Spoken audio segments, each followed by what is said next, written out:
अस्सलाम वालेकुम।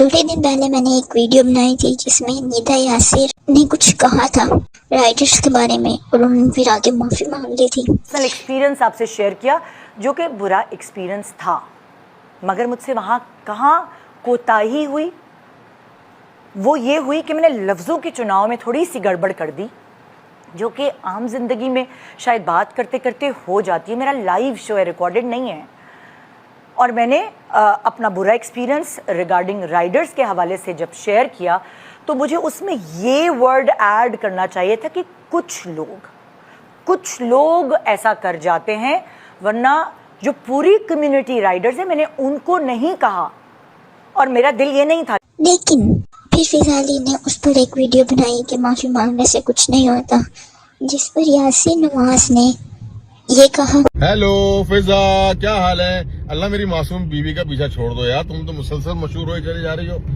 कितना बच्चे की जान लोगी? अल्लाह में माफ कर देता है, इंसान माफ नहीं कर रहा।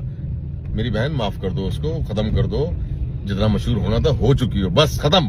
अब चैप्टर क्लोज करो, आगे चलो, किसी और को पकड़ो। तो यासिर नवाज से एक इंटरव्यू में पूछा गया, बहुत मशहूर हो गई हो तुम, किसी और की बैंड बजाओ। इस शेर में शायर क्या कहना चाह रहे हैं? यार भाई निदा ने भी इसकी जो है वो अपना पहले वजाहत की कि भाई मैं लाइव 15-16 साल से कर रही हूँ, बंदा मिस्टेक कर जाता है। तो इससे पहले बहुत लोगों ने तनकीद की, मैंने भी निदा को कहा, निदा तुम्हें सबको शामिल नहीं करना चाहिए था। कुछ लोग ऐसे हैं जो इस तरह के हैं, वो हर एक की लाइफ में आप कोई ना कोई ऐसा टकराता होगा, बिल्कुल। लेकिन सब नहीं है ऐसे। तो वहां निदा को समझ में आया कि हाँ वो मुझसे मिस्टेक हुई है। निदा ने सॉरी बोला लाइव आके। जो उसके बाद मैं देखता हूँ कि मोहतरमा जो है उन्होंने फिर आगे कहा माफी मांगने से कुछ नहीं होता, आपने ये कर दिया वो कर। भाई तो अब एक दफा हो गया, एक दफा कर दी और माफी मांग ली तो खत्म।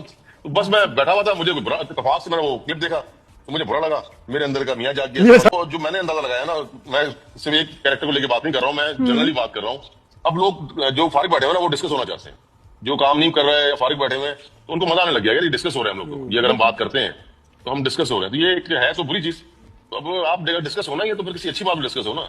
तो आप किसी और को पकड़ के अपने आप को मशहूर करना, अपने आप को फेमस करना कि हम डिस्कस हो जाए, शायद हमें इस तरह काम मिल जाए। इसकी जो हमें फिजाली ने ये वीडियो बनाई। कुछ लोगों की आदत होती है पहले गलत बोलना, फिर नाम उछालना, फिर करियर खराब कर देना। कुछ लोगों की आदत होती है किसी के पैसे खा लेना, वक्त खा लेना, और जब सवाल हो तो इल्जाम लगा देना, फिर कहना सॉरी। मत भूलिए कारमा बहुत बुरी चीज है। कहते हैं इसे फेम चाहिए, इसे लाइमलाइट चाहिए, काम नहीं मिल रहा इसलिए बोल रही है। सच सुन ले, मैंने काम मांगा नहीं था, मैंने काम छोड़ा था। मैंने खुद ऐलान किया था कि जब मैं माँ बनने वाली थी कि मैं ड्रामा इंडस्ट्री छोड़ रही हूँ के साथ। और आज भी सुन ले, मैं फारिग नहीं हूँ ना मैं बेकार। मैं अपना मॉर्निंग शो करती हूँ, एंटरटेनमेंट मॉर्निंग शो, जहाँ मैं सेहत की बात करती हूँ, माशरे की बात करती हूँ, सच की रहनुमाई करती हूँ। मैं सच के साथ खड़ी हूँ और किसी से डरती नहीं हूँ। लेकिन सबसे ज्यादा अफसोस मुझे इस बात का है कि एक औरत की बात पर एक मर्द दौड़ा हुआ आया। औरत से बात कर रही थी और बीच में मर्द आ गया।